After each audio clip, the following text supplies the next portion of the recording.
Olá você telespectadora, olá você telespectador daqui da Cultura Litoral. A partir de agora você acompanha a edição desta sexta-feira do Opinião 2.0. Vão participar analisando a realidade com você o comentarista daqui do Opinião, Roberto Mohamed, e o engenheiro mecânico José Santaella Roderá Júnior. Você telespectadora, você telespectador, vai acompanhar as análises do Mohamed e do José. E o Mohamed é que vai apresentar ele para nós. Ele é engenheiro mecânico, Mohamed. Boa tarde. Boa tarde. Você se apresentou para ele como engenheiro. Eu fiz questão de colocar a sua grande obra na mesa, porque ela já explica a sua qualidade como engenheiro, que foi a concha acústica de Santos. Aquela concha que é virada ao contrário, né? É virada para a rua. Por isso que ela não pode ser usada. Ela tinha que ser virada para o mar. Mas é uma qualidade positiva ou negativa? É o grande ponto é o ponto alto do currículo do Paulo como engenheiro. Santaella, você tem uma postura que eu admiro muito, são as pessoas que fazem política sem ser políticos. E são essas pessoas que obrigam os políticos a andar um pouquinho na linha de vez em quando. É muito de vez em quando que a gente consegue fazer isso, mas são as pessoas que incomodam, que provocam, que fiscalizam, que geram discussão. Senão eles estavam fazendo o que queriam. Um assunto que eu tenho batido aqui constantemente, inclusive na terça-feira eu novamente toquei no assunto, é a questão do VLT da Campus Melo. Uma linha que eu entendo que leva do nada ao coisa alguma. Você está trabalhando com uma fase 2 de um projeto, num lugar de pouca demanda, pouca necessidade, ligando a linha 1 do VLT, a área do centro que está simplesmente morrendo aos poucos, apesar do que o prefeito fala, porque ele vive no mundo da lua, ou melhor, ele vive no mundo do Paulo Alexandre Barbosa, que é um mundo assim como o do Pequeno Príncipe, em que eles vão recuperar o centro, pode ser daqui a 20 anos, porque do jeito que a coisa está indo, daqui a 10 a gente não tem mais centro da cidade, senão um enorme local de compra e venda de drogas e de prostituição, só. E vai ter a prefeitura no meio. Enquanto que a gente assiste que a chamada fase 3 tem uma demanda absurda. Independentemente dos aspectos técnicos, quando a gente olha, observa o quanto uma linha beneficia de pessoas, e é para isso que serve uma obra de infraestrutura em transporte. E a gente olha para a área continental de São Vicente e vê que lá a demanda é no mínimo 10 vezes maior do que aqui, a gente não consegue entender por que esta é a fase 2 e esta aqui, onde ela é mais necessária, é a fase 3. E com detalhe, nós não estamos falando de São Vicente, isso não é problema do prefeito de Santos. Quantas centenas de milhares de pessoas moram na área continental de São Vicente e trabalham em Santos? Quer dizer, fazem parte desse conjunto de mão de obra que torna a nossa cidade economicamente ativa. Eu queria que você falasse desse aspecto, não só da questão técnica, mas desse aspecto de inversão de prioridade. Eu torno prioritário uma obra com pouca demanda e deixo a obra com a demanda que justifica a sua implantação como fase 3 e não como fase 2. Bem-vindo ao programa. Ok. Muito obrigado, agradeço Paulo, Sérgio, a oportunidade de colocar aqui algumas ideias. Em primeiro lugar, eu reforço aqui, eu tenho uma moradia em Campinas e aqui em Santos, e o que mais me chama a atenção é entrar pela cidade de Santos e observar as palafitas.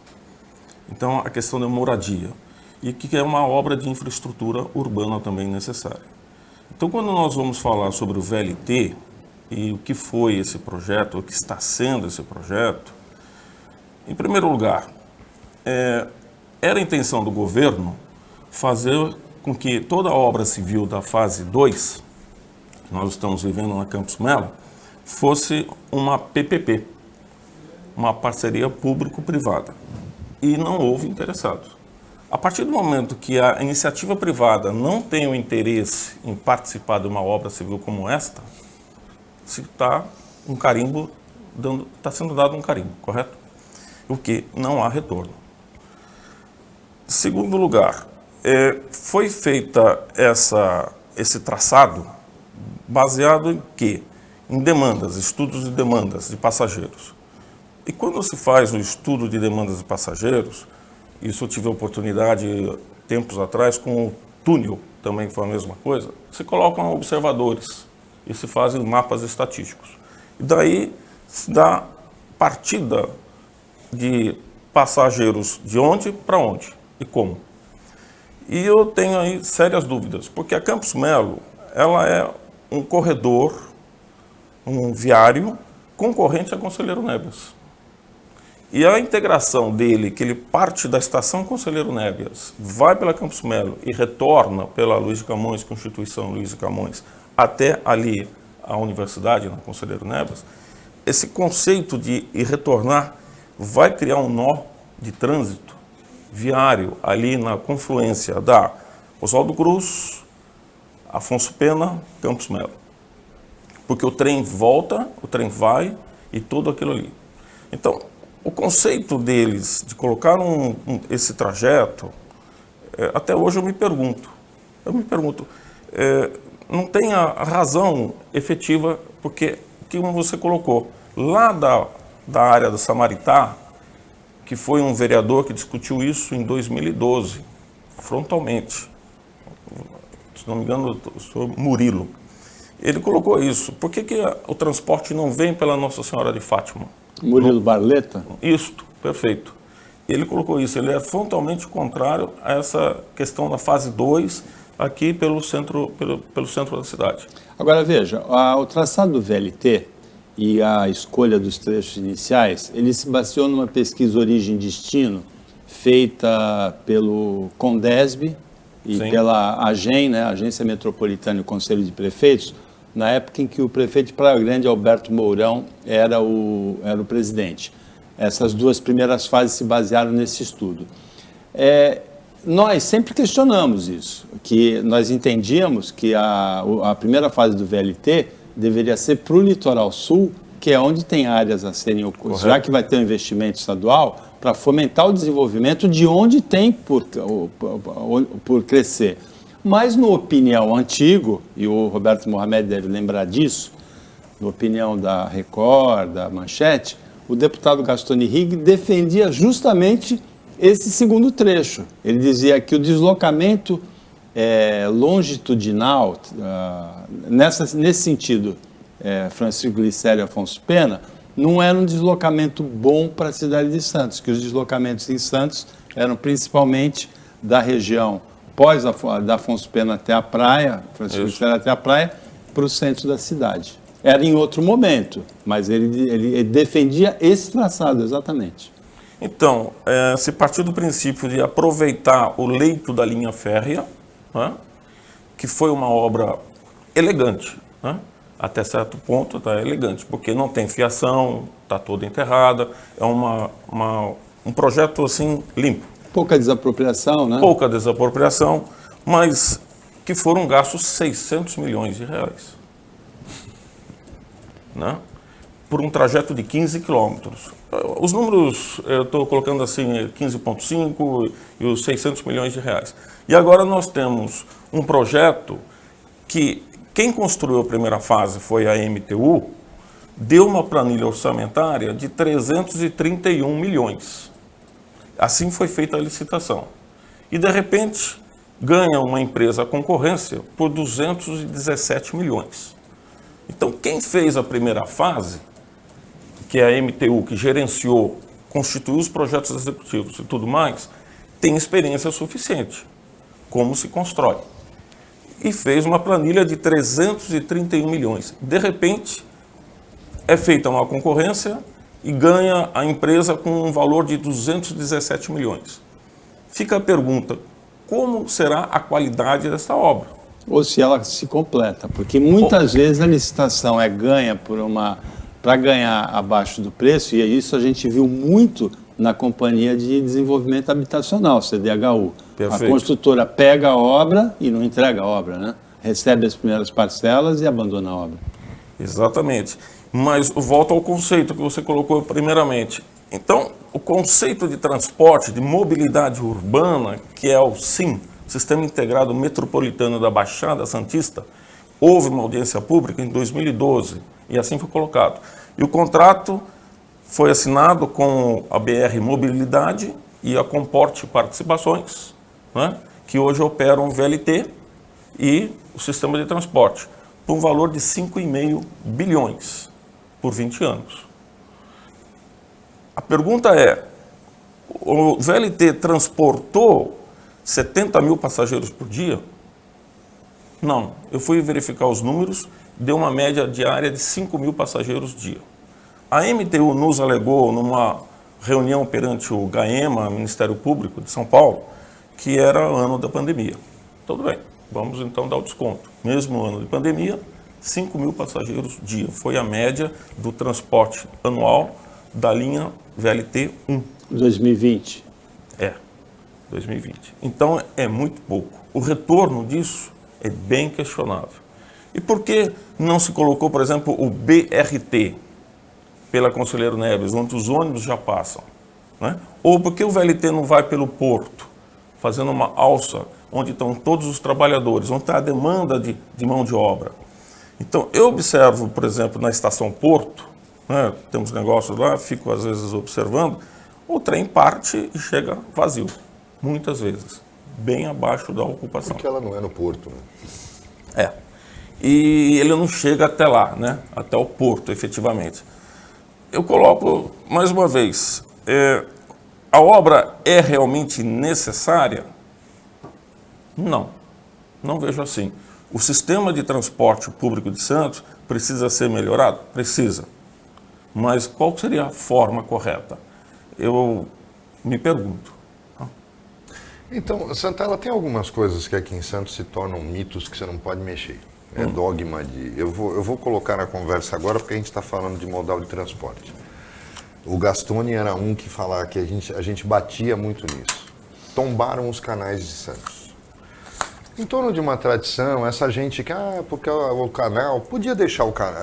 A gente tem o canal em dois modelos diferentes. Aquele que vem naquele quarteirão que vai da Epitácio para a praia. Sim. Onde ele é estreito, com uma grade de metal. E depois ele abre e fica enorme nas avenidas que seguem em direção ao centro, né? A Ilha de Santos é um leque, o centro, na verdade, é a ponta desse leque e os canais descem. E sempre se falou da cobertura desses canais. E a gente não pode esquecer que isso não é um devaneio, porque a Rangel Pestana e a Campos Sales, Rangel Pestana, é um canal coberto. Correto. Aí fica a pergunta.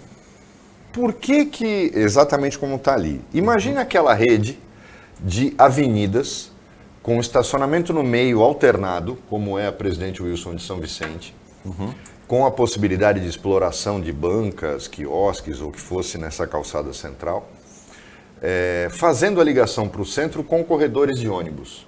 Porque ali você teria tranquilamente duas pistas para os carros, uma pista exclusiva de ônibus como corredor, e o estacionamento ao longo de toda a avenida, alternando no meio dele. Você acha que tem alguma justificativa esse tombamento de canal, essa coisa de a tradição de Santos vai se perder? Dá um nome da avenida de canal 1, canal 2, canal 3, mas por que a gente é tão apegado a isso e se faz uma obra que custa mais caro que um metrô, e a gente não pensa neste assunto? Você, em relação a essa questão dos canais, vê como alternativa ou você acha que não se deve mexer como está hoje? Olha, essa questão dos canais partiu lá do túnel. Eu vou abrir um parênteses, né? Por que eu estou envolvido nisso, né? Você colocou, eu não sou um político, sou um técnico, né? Empreendo, tá certo? Mas é de ver a comunidade sendo manobrada de uma forma absurda.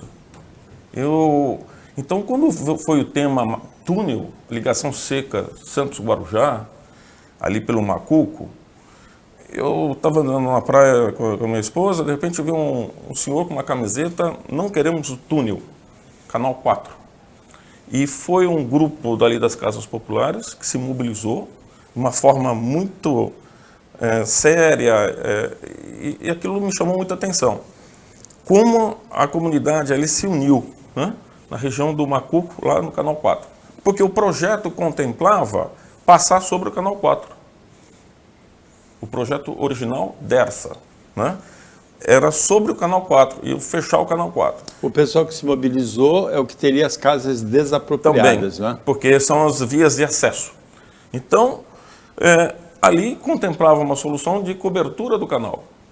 E o projeto não se viabilizou por duas razões. Uma é pela desapropriação, a quantidade de desapropriação enorme ali nas casas populares do Macuco, como são chamadas, e pelo o patrimônio histórico que representa os canais. Então, o canal já é, aqui para Santos, uma história que se tornou assim como paixão, né? O histórico, e que a gente tem que saber achar uma solução de convivência com isso aí, né? Ao mesmo tempo que eu participo de oficinas do LUS, das leis de uso e ocupação do solo, eu vejo assim, o conceito urbanístico de desenvolvimento da cidade, ele precisa ser otimizado, elevado a um outro patamar. Né? Ficou engessado, né? Ficou engessado. E isso, os canais poderiam ser muito bem aproveitados. Até transporte fluvial, quem sabe, né? Por que não? Isso é uma outra chance. Mas eu coloquei aqui, por que eu participei disso aí? Então, a comunidade lá na Patrocínio, de repente, por que mudou o traçado, o trajeto? Conta-se, né, que numa noite o prefeito anterior da época, dando uma volta à noite, decidiu, tá aqui, esses imóveis estão muito abandonados, está tudo aqui muito escuro, aqui será o trajeto. Então, partia da Senador Dantas, 28 de setembro, uma ligação seca pela José do Patrocínio e afundava o canal, que é a ligação seca, o túnel, o submerso. E isso nos afetava diretamente, porque são propriedades da família, né, dos avós, todos galegos da minha esposa, que construíram aquilo lá. E aquela comunidade, eu aprendi a respeitá-la, Macuco, de uma forma bem clara, porque eu vejo neles o quanto que eles sofriam com a desinformação. Então o poder público trabalha muito bem desinformando, não informando. Opinião 2.0 volta depois do intervalo bem rapidinho.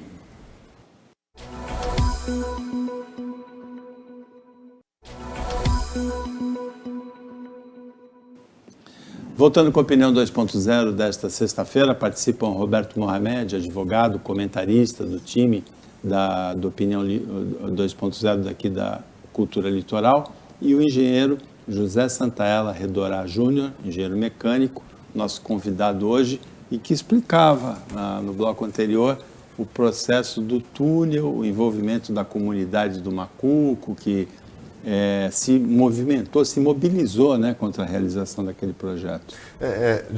Deixa a gente só voltar, depois a gente volta para o túnel, Tá, porque é uma questão que eu particularmente não acredito que esse túnel vai sair nesse século, mas... O VLT, eu queria que você explicasse para o público como é que é o traçado dele, porque tem muita gente que não está conseguindo conceber, e justamente não consegue conceber porque ele não cabe nas ruas por onde ele vai passar.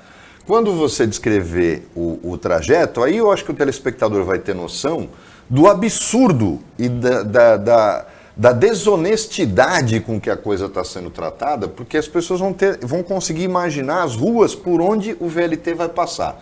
Ele sai da Afonso Pena, Isso. sobe a Campos Melo, até a Dr. Cochrane, passa até pela Dr. Cochrane, cemitério Paquetá, vira a João Pessoa, segue até o final da João Pessoa, indo para a rua... Valongo, né? Valongo, ali próximo ao Valongo, retorna perante a rodoviária, cruza a Praça dos Andradas, pela Amador Bueno, vem até a Constituição, vira a Constituição, segue até Luiz de Camões, entra no Conselheiro Neves, um pequeno trajeto, termina ali, na estação Conselheiro Neves. Então, vejam bem. Isso aí que ele descreveu, Santaella, é o percurso de ida da Afonso Pena até o centro no Valongo e volta. Ida pela Campos Melo, E volta pela Constituição. Volta Mas olhem pela só, Constituição. quem anda na Amador Bueno sabe que é um carro de cada vez. É fila indiana. Desde o projeto Aglurb, da década de 80. A única avenida que o Santella falou que comportaria seria João Pessoa. Mas é a única que anda. Já não vai andar. Mas ela cabe, tudo bem. Agora, o VLT vai passar. A Dr. Cochrane, para quem não sabe, é a rua do cemitério do Paquetá, que começa na lateral do mercado municipal, ali no mercado. Ela vai subir, vai dar a volta, ele vai até o Valongo, entra na rodoviária, corta a Praça dos Andradas no meio, que é a praça da rodoviária da Cadeia Velha, para quem não sabe, e entra na Amador Bueno, que é uma rua que só cabe um carro. Porque você tem estacionamento do lado de cá. Porque também é o seguinte, não, vai ficar proibido estacionar em todas as vias por onde o VLT passar. Ninguém mais anda de carro em Santos. Porque se for proibir o estacionamento todo e com a falta de incentivo a estacionamentos que a cidade tem, que ela não dá incentivo nenhum, você não vai ter área de estacionamento mais na cidade. Aí esse VLT vai pegar Amador Bueno para entrar numa outra rua que tem o mesmo tamanho de leito carroçável da Amador Bueno, que é a Constituição. Para descer Terinha, aí ela se transforma em Luiz de Camões, para voltar para pegar Conselheiro Nebias, que é a menor avenida de Santos, né? A avenida, inclusive, que se bobear teu carro vira, porque foi tanto asfalto mal feito que ela é praticamente um pico, né? Ela tem um morro no meio dela e joga para baixo. Mas são duas pistas. A Conselheiro Nebias tem duas pistas transitáveis. Para ir até Afonso Pena, naquela estação da Conselheiro, onde ele vai fazer a volta e cruzar com a linha que faz Afonso Pena. Será que a gente pode conseguir ter noção de que o cara que fez isso pensou um pouco na cidade onde ele está mexendo? Houve a discussão do prefeito, ninguém disse para ele, e nós não estamos falando do atual, a gente não está falando do boneco, a gente está falando do ventríloco, o Paulo Alexandre Barbosa. O ventríloco, discutindo isso, a gente sabe como é que ele é quando discute as coisas, né? Ele consegue conversar até ficar nervoso. Quando ele está nervoso porque ele vê que ele não vai conseguir convencer ninguém, aí ele estoura, fala alto e vai embora. Como é que foram as discussões disso? Ninguém disse para ele que ele estava sendo... Eu ia falar uma coisa agora, vai dar processo. Ninguém falou para ele como é que a coisa deveria ser feita? Olha, eu fico até assustado, porque eu tive acesso a tantos documentos, né, desse processo de implantação VLT, e a prefeitura teve uma participação muito ativa. São documentos que a MTU nos forneceu como Associação dos Moradores da Campos Melo. Nós temos uma associação constituída, Moradores e Comerciantes da Campos Melo, a MOCAM. E esses documentos foram todos via Ministério Público, via ouvidoria, nos foram fornecidos. Então, data de 2012, 13, 14, 16, o envolvimento da CET, o envolvimento da Condepasa Santista, o envolvimento da Secretaria de Obras e Urbanismo, então, diversos, e são técnicos. Eu parto do princípio que são técnicos qualificados, longe de qualquer outro questionamento. Mas eu acho que é uma solução um tanto imposta, porque a MTU deu a solução pelo eixo Conselheiro Nebias. E houve uma influência qualquer, vamos tirar do Conselheiro Nebias e colocar para esse ramal. A opção, no caso da Amador Bueno e da Constituição, é por transformar uma via rodoviária numa linha ferroviária. Clara a opção, não é? Eu entendo... Eu entendo que, pelo que eu examinei do projeto, o ponto mais crítico é a curva, não é? Da Afonso Pena para entrar na Campos Melo. Ali tem desapropriação, não é? Sim. Por causa do ângulo que o VLT tem que fazer. Então, você tocou agora no assunto desapropriação. Foram 31 imóveis afetados, 10 desapropriação total e 21 foram parciais. Por exemplo... Nesse ponto que eu falo, né? Esse ponto na entrada ali, foi um prédio de 3 andares, todo desapropriado. Ao lado tem um número 483, a Campos Melo. Exatamente esse aqui. É uma casa dos fundos que fizeram uma desapropriação parcial. E o que tem por trás da desapropriação? Por exemplo, na Constituição, tem uma série de imóveis que se tirou 20 metros da frente dele. E tem um aqui que é um caso típico, que é a Constituição com a Bittencourt, grave o nome. É um galpão. Eles precisam de 175 metros e vai sobrar 364 metros. Está lá ainda. Não conseguiram achar a solução. Como é que se pega um galpão e corta ele, fatia? Eu até agora fico pensando, ou se desapropria tudo, ou não existe. Por que precisa dessa desapropriação parcial? Porque a estação de 60 metros, com 3 metros de largura, 3 metros de altura, números redondos, precisa dessa área, mas na Constituição. A obra já começou e, pela lei atual, o poder público é obrigado a pagar a desapropriação no mesmo exercício, não é? Estão sendo pagas, mas algumas... Não tem outra alternativa, né? Legal. Mas existem alguns embargos. Algumas desapropriações estão paralisadas, estão recorrendo. Por quê? Querem pagar R$2.000 o metro quadrado. E o valor é 4,5, 4.500.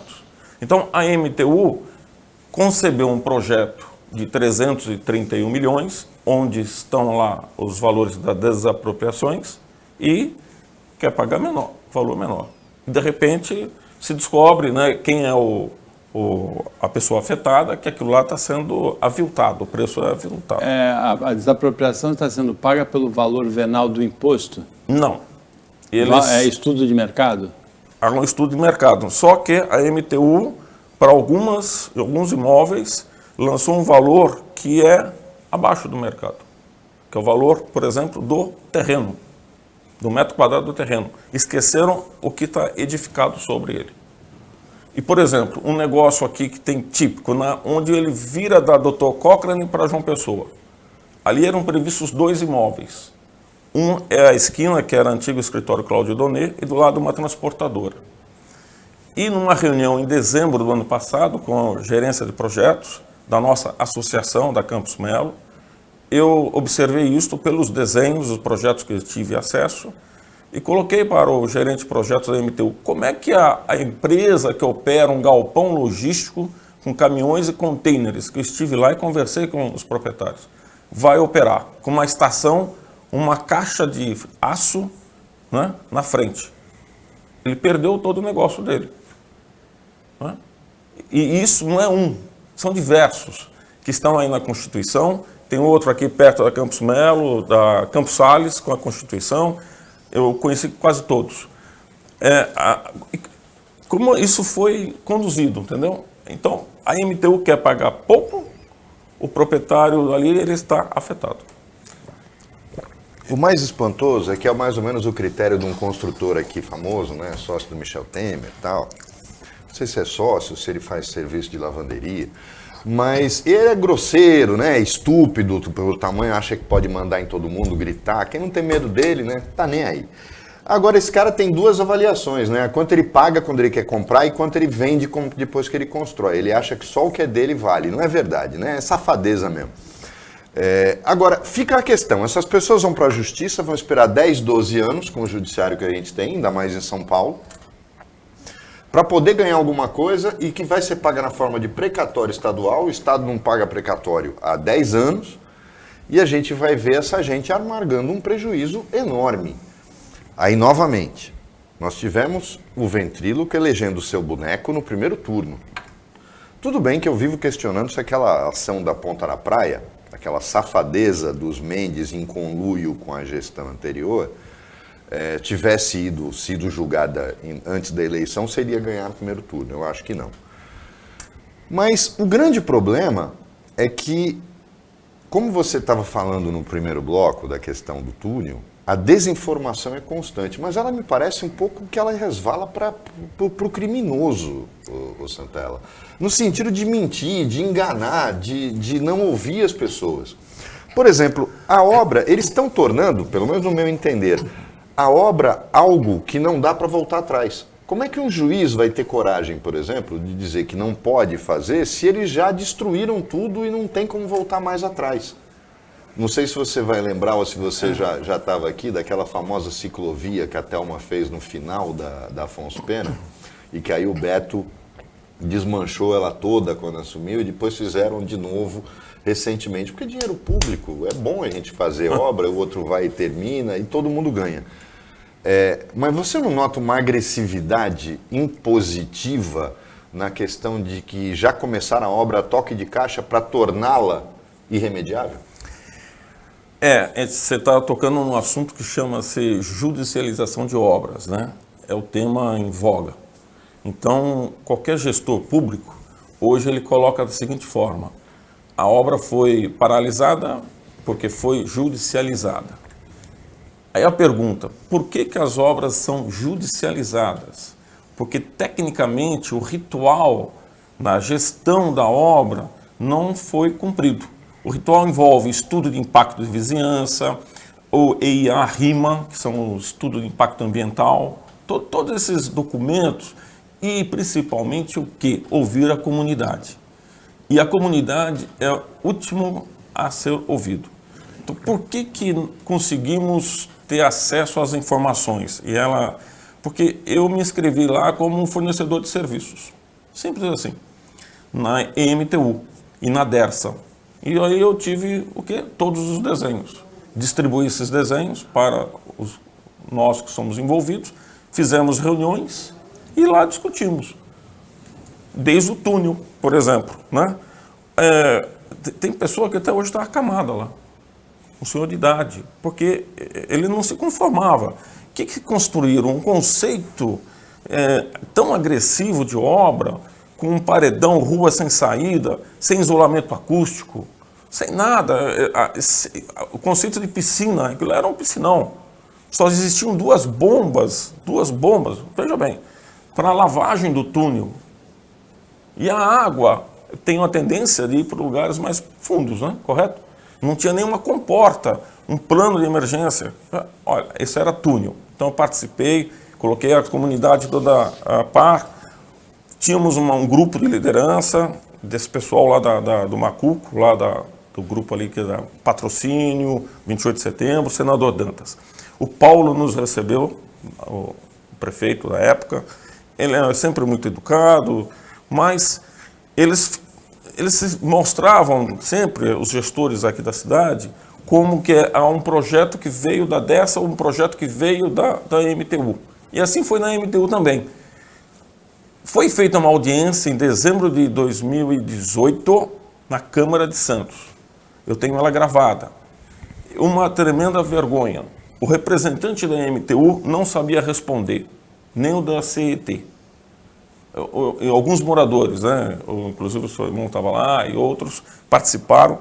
Então isso desanima muito a comunidade. Nós sermos tratados dessa forma, né? Com um certo desrespeito. Nenhum vereador tinha os desenhos desse projeto, do VLT. Então tudo veio à tona e está vindo agora. Nós nos reunimos, compartilhamos a informação, discutimos a informação. E agora vejo na Campos Melo, comerciantes há 20, 30 anos, uma rede de esgoto criada é necessária, e uma tampa de visita, o poço de visita, que não estava no projeto original, na sua porta, no seu quarto. Né? Aquele tampão de ferro fundido ali. Esse é um detalhe técnico, né? Vai passar o trem, e eu perguntei até agora a MTU e a Queiroz Galvão, via prefeitura, como será o isolamento de vibrações desse trem. Eu tive a oportunidade de viver na Alemanha, experimentar lá, e passavam esses conceitos do VLT, certo? Casarões de 300 anos não trepidavam nada. Por quê? Eles eram bem isolados. Um solo que não é tão muito melhor que o de Santos. Mas o solo santista, aqui é areia, água. Então, o imóvel que temos lá na Campos Melo é uma construção de 1935. Não tem sapata e não tem estaca profunda. Se o trem passar lá, frente à casa, ele vai transformar a casa numa caixa acústica. Entende? Então, o conceito de isolamento é um pad com elastômero que tem que ser colocado embaixo de um bloco de concreto. Chama-se sistema massa-mola. E em São Paulo, quem tem isso? É o metrô, que passa no Hospital São Paulo, a linha 5 Lilás, que ali é o isolamento perfeito, porque tem um tomógrafo sendo feito o exame e o trem está passando lá embaixo, o metrô. O conceito ideal, isolamento de frequências de 4 a 8 Hz. Quer dizer, temos tecnologia para fazer. Temos. E aqui eles não informam a gente qual é o nível de isolamento de vibração. Opinião 2.0 volta depois de mais um intervalo.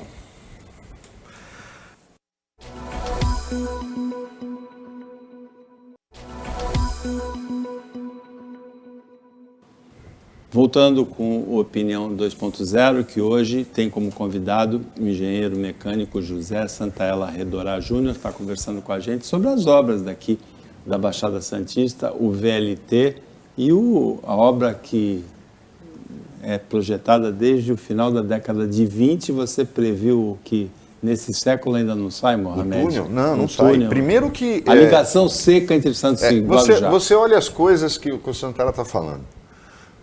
Projetar um túnel sem se preocupar com as possibilidades de algo dar errado. É uma piada no Brasil. Eu só vou lembrar para o Santaella que durante a construção do VLT, houve no Itararé, em São Vicente, uma inundação como há 40 anos não acontecia, ali atrás do morro, né? Sim. Na pista na Avenida Ayrton Senna, Manuel da Nóbrega, né? Na Avenida da Praia, em São Vicente.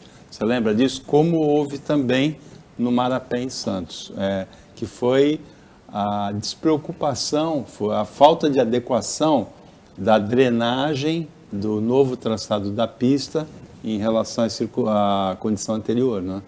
Você lembra disso? A drenagem é um ponto de extrema relevância para o VLT, né? Ele não navega, né? Ele roda.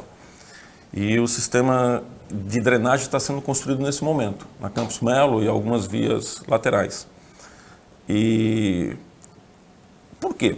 Porque tudo que está construído, por que inunda Campos Melo, Silva Jardim, Luiz Gama, tudo aquilo lá? Porque já foi detectado pela construtora, pelos projetos executivos da MTU, que está tudo assoreado. Então Então, a tarefa básica, o dever de casa, a prefeitura estava devendo, que era fazer uma limpeza dos dutos de águas, coletoras de águas pluviais, né? Em Campos Melo e todo o seu eixo. Então agora vão colocar um sistema de drenagem, a obra que está sendo feita, que é só o início, né, de tudo isso. Vão levar para o Canal 3, levar depois para o mercado, tirar para o estuário. São detalhes técnicos todos que estão sendo... E 2 linhas de esgoto, né? Só para isso já está hoje impedida a Campos Melo. Só que até agora problemas têm surgido. São obras que...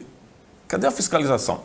Então foi contratado um consórcio, o Bureau Veritas é uma das empresas, nós tivemos com o presidente da MTU, no Ministério Público, e um contrato de 24 milhões, é uma empresa que faz a fiscalização. Nós não vimos, até o momento. Quem está fiscalizando? Somos nós, moradores, comerciantes, empresários do eixo da Campos Melo, que todo dia vai lá e tira uma foto, faz um filme, e a gente fica assim, rendido. Porque da prefeitura, ontem houve uma reunião, né, com o secretário de gestão, ele está nos atendendo, o presidente do CET, mas eles estão realmente preocupados, porque as respostas às nossas demandas não vêm. Qual é a demanda básica que nós temos? Vagas de estacionamento. Então foi feito um desenho, mas cadê? Essa questão do isolamento de vibração, como vai ser feito isso? Infelizmente, eles às vezes olham para mim e ficam perplexos, mas é uma especialidade técnica minha. Assunto, análise de vibrações. O isolamento de vibração, eu lembro que quando o prefeito de Santos era o Beto Mansur, o reitor do Valongo ameaçou até de excomunhão, né? por causa do trânsito de caminhões em frente ao Santuário do Valongo. Você lembra disso? E fizeram, eu fui assim sorteado lá, né, o imóvel da família na Campos Melo foi um que sofreu análise de vibrações. Eu então estive pessoalmente acompanhando como que eles fizeram. E agora eu quero o quê? Eu quero o relatório. É uma informação, é um direito. A nós, como comunidade, né, checarmos a obra, como vai ser. Porque se não for bem isolado, como eu estava dizendo anteriormente, o trem vai passar, vai vibrar tudo. E são imóveis antigos. É uma cidade de 500 anos, né? Certo? Então, vai vibrar. E isso não se arruma mais. Então, hoje, não pode ter conserto no MASP, em São Paulo. Porque o metrô passa embaixo.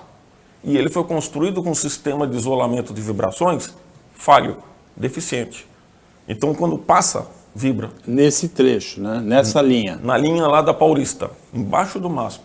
Não pode ter conserto. Por quê? Porque não foi bem construído. Então, se nós não agirmos agora, cobrando do poder público o quê? Uma transparência na condução do projeto, na gestão de um dinheiro público, a gente vai ser refém posterior. Porque depois ninguém vai querer mais ter uma propriedade lá, não haverá inquilinos, não haverá mais comércio. Então, hoje está essa questão. Outra coisa, as estações.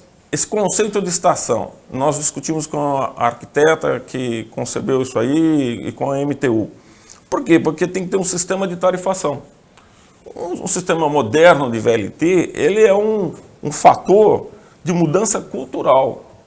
É assim que deveria ser. Se você paga dentro do trem, pega na rua o trem, eu chamo de trem, né? Mas, então, é assim que se opera em outras grandes cidades antigas da Europa, né?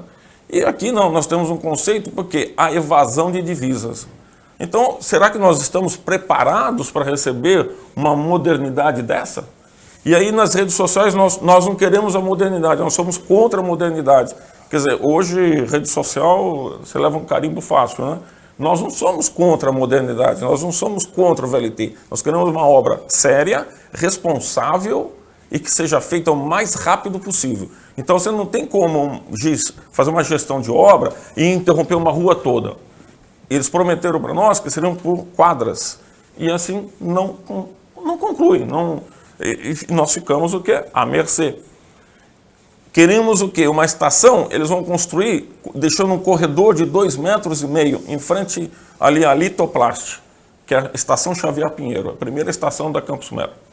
Um corredor. Você imagina um corredor de 2,5 metros, com 3 metros, uma caixa que tira todo o acesso do comércio. E quem tem comércio na Campos Melo, que é tradicional, não tem mais nenhuma vaga de estacionamento perante o seu comércio.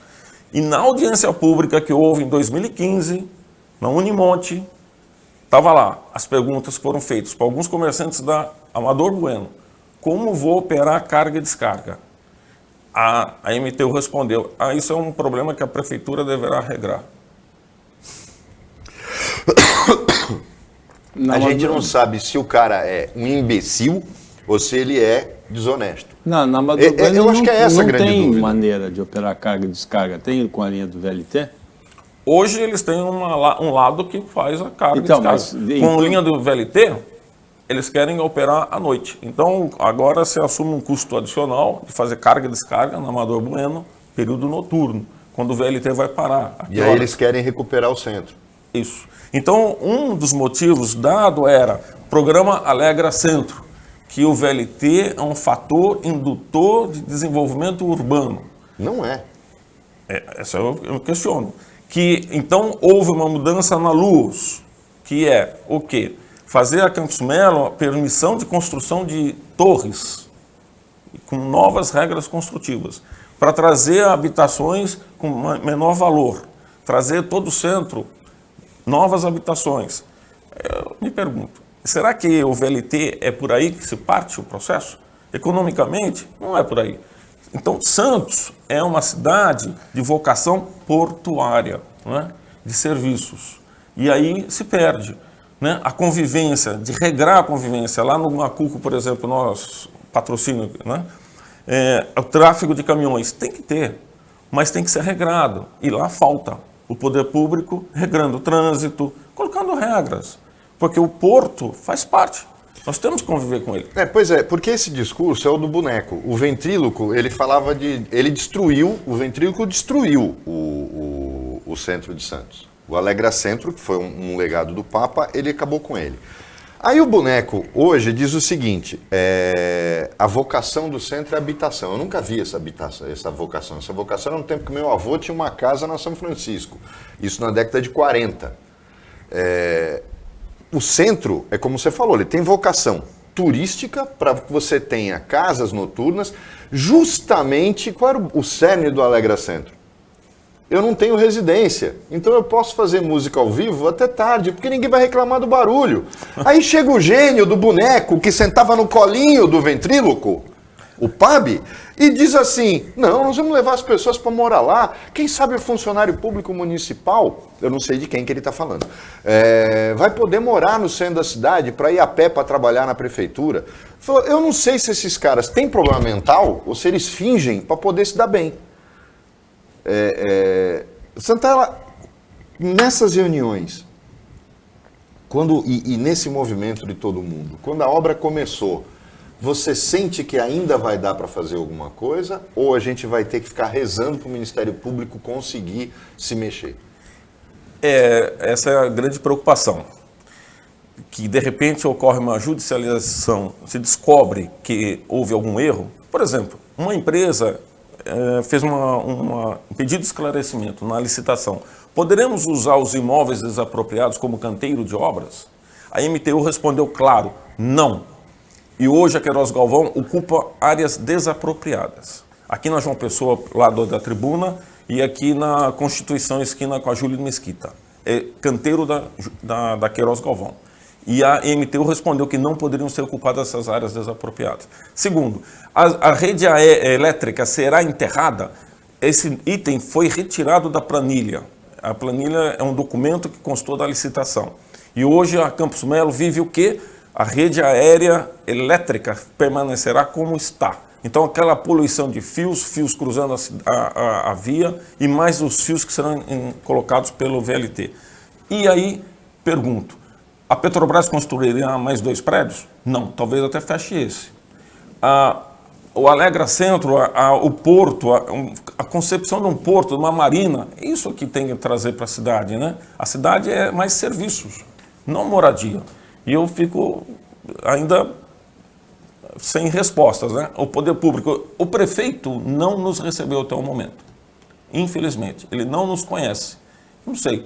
Então conversamos com quem? Com o Flávio Jordão e com o Antônio Carlos, certo? Que tem feito aí um meio de campo. E a figura do poder máximo deveria conversar conosco, saber o que nós demandamos. Então, o Flávio Jordão é o rei do vamos ver, né? A gente vai estudar, a gente vai ver, é só o que ele fala, não sai outra frase da boca do Flávio Jordão. O Antônio Carlos conhece a cidade como ninguém. Eu respeito muito o trabalho dele, acho que ele está no lugar errado. Na CT ele é mal aproveitado. Mas o que você sente não é isso? É do vamos ver, que estão enrolando vocês para a obra chegar num determinado ponto que não dá para fazer mais nada? Vai andar na praia e tenta atravessar o emissário submarino. Está lá. De quem é a culpa? É da judicialização. Mas o ritual não foi cumprido. Fez-se uma autógrafa honrosa, né? Correu-se lá para a eleição, colocar tapumes, está lá parado. E se acontecer isso para Campos Melo, olha, pior dos mundos. Mohamed, antes de terminar o programa, eu gostaria que você comentasse a briga de ontem à noite na Câmara Municipal de São Paulo entre 2 vereadoras do Partido Novo, a Cris Monteiro e a Janaína Lima. As duas registraram BO, a Cris Monteiro registrou fotos nas redes sociais dos ferimentos que ela teve depois da briga. O Partido Novo deu cartão amarelo, suspendeu as duas até a conclusão das investigações. Você lembra que eu falei terça-feira sobre o Partido Novo? Na terça-feira, foi antes disso, eu falei aqui. Eu não posso levar a sério um partido que faz concurso, que faz exame de seleção para político. Política não é para amador, política não é para servidor público. Ele presta serviço público um político. Agora, um partido que faz concurso para ver quem vai ser candidato, examina currículo para quem vai ser candidato, eu não estou contratando ninguém, eu não estou contratando engenheiro para uma obra, um médico para um hospital. Política é diferente. Essas duas pessoas brigaram por causa de tempo de tribuna. Sabe por quê? Porque eu disse, Partido Novo é um arremedo de partido. E ele não tem político, ele não tem gente, essas duas não têm a menor vocação para a política. Devem ter tido um currículo aprovado pelo Partido Novo que as lançou candidato. Por isso que eu só dou risada do Partido Novo, porque é uma coisa mais ridícula que a outra. Agora, o que aconteceu aí é a colocação clara de quem não nasceu para fazer política. Olha, eu já vi políticos que, vou te falar, nós temos alguns aqui que são sensacionais. Ao contrário, né? Mas esta cena, eu acho que o Novo só confirmou o que eu falei na terça. Não é partido político, é uma piada em forma de associação de gente que está brincando de dizer que vai mudar alguma coisa na política. Agora, o Partido Novo, ele traz práticas novas, né? O não uso dos assessores, não nomeia os assessores, não usa a verba do fundo partidário, não usa tudo demagogia, Paulo, funcional. Isso é tudo papo Agora, eu quero furado. saber de você, vai ficar no cartão amarelo para as duas ou vão tomar cartão vermelho? Se o Partido Novo for leal àquilo que ele faz até concurso público, né? Só que é gente de reputação ilibada nas suas fileiras, vai ter que expulsar, não tem jeito. Nós chegamos ao final da Opinião 2.0 desta sexta-feira, agradecendo o engenheiro José Santaella Redorá Júnior pela aula assim, sobre as questões das obras do VLT, principalmente, mas também do túnel aqui na Baixada Santista, entre Santos e Guarujá. Paulo, desculpa, só um minuto. A aula não foi só sobre isso. A aula foi sobre a cara de pau e a safadeza dos nossos políticos. Agradecendo também ao Roberto Mohamed pela participação como comentarista, o trabalho da equipe técnica de jornalismo do Sistema Costa Norte, agradecendo a você que acompanhou a gente mais essa edição. Até segunda-feira, nesse mesmo horário, se Deus quiser, e um ótimo fim de semana, um ótimo feriado para você que você merece.